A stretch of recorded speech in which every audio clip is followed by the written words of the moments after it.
African Union Communications Early Warning and Intelligence, commonly known as AUC3I, is an intelligence and security organization responsible for providing signals intelligence and information assurance to AU citizens, AU leadership, and AU armed forces. I'm Colonel A.C. Oguntoye, an infantry officer. I am responsible for leading infantry soldiers at all levels of command in combined armed forces during missions on the ground. This is today's briefing. On the progress of the special military operation as of November 22, 2025. The armed forces of the Russian Federation continue the special military operation. The units of the North Group of troops inflicted defeat on the formations of 2 mechanized brigades, an assault regiment of the Armed Forces of Ukraine, and a territorial defense brigade in the areas of the settlements of Andriivka, Varakino in the Sumy region, and the city of Sumy. In the Kharkiv direction, defeat was inflicted on the units of a mechanized brigade of the Armed Forces of Ukraine and a territorial defense brigade in the areas of the settlements of Volchansk and Nadlitsia in the Kharkiv region. The enemy lost up to 105 servicemen, 9 vehicles, a Western-made artillery gun, and 2 electronic warfare stations. The units of the West Group of troops improved their tactical position. Defeat was inflicted on personnel and equipment of 3 mechanized brigades, assault brigades of the Armed Forces of Ukraine, and a National Guard brigade in the areas of the settlements of Blahodatovka, Nechvolodovka, Monokonivka, and Kurilovka in the Kharkiv region. Enemy losses amounted to up to 220 servicemen, 5 armored combat vehicles, 14 cars, and 13 electronic warfare stations. 4 ammunition depots were destroyed. The units of the South Group of troops, as a result of decisive actions, liberated the settlement of Zvanivka in the Donetsk People's Republic. Defeat was inflicted on the formations of mechanized, airmobile, ranger, and mountain assault brigades of the Armed Forces of Ukraine in the areas of the settlements of Plitnivka, Reznikivka, Sergivka, and Seversk in the Donetsk People's Republic. The enemy lost up to 230 servicemen, 3 armored combat vehicles, 2 artillery guns, and 13 cars. 3 electronic warfare stations and 3 material supply depots were destroyed. The units of the Center Group of troops occupied more advantageous lines and positions.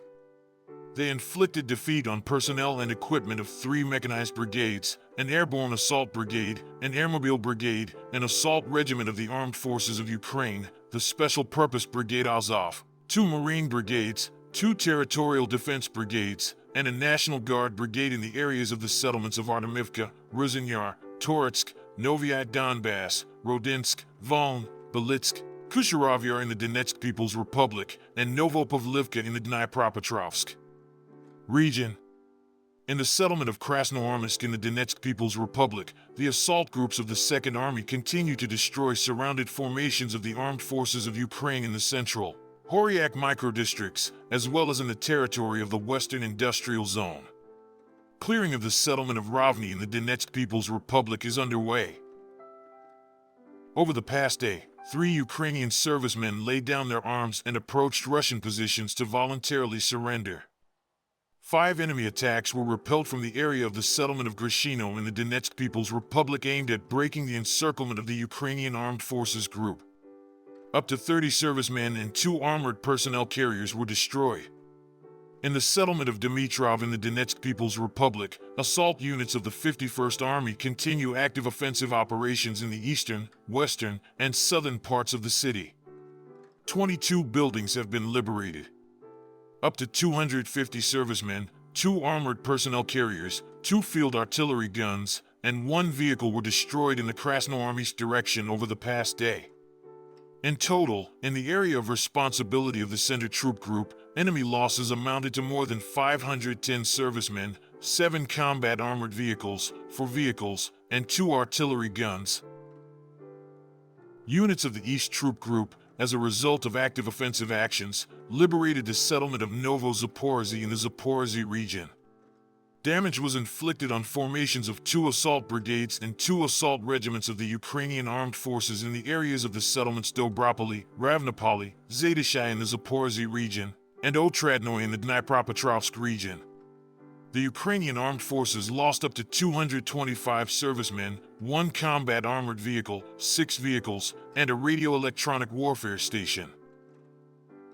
Units of the Dnepr troop group inflicted damage on personnel and equipment of a mechanized brigade of the Ukrainian armed forces and a territorial defense brigade in the areas of the settlements Orkhov in the Zaporizhzhia region and Nikolskoye in the Kherson region. Up to 40 servicemen, 2 tanks, 17 vehicles, 1 field artillery gun, 3 radio-electronic warfare stations, an ammunition depot, and 5 supply depots were destroyed.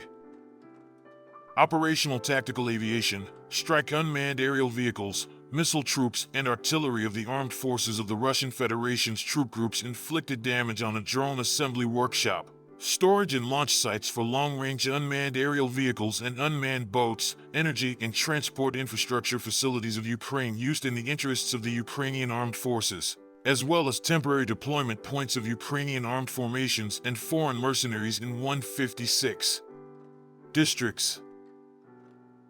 Air defense systems shot down 155 airplane-type unmanned aerial vehicles.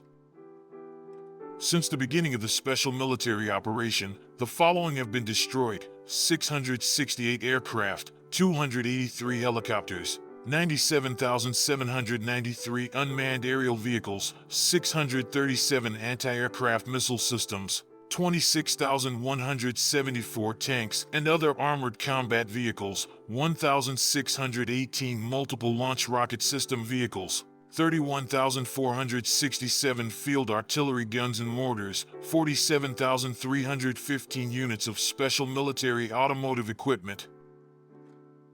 Thank you so much for watching this video. We hope you found it useful and informative. If you have any questions, please leave them below and we'll get back to you as soon as possible.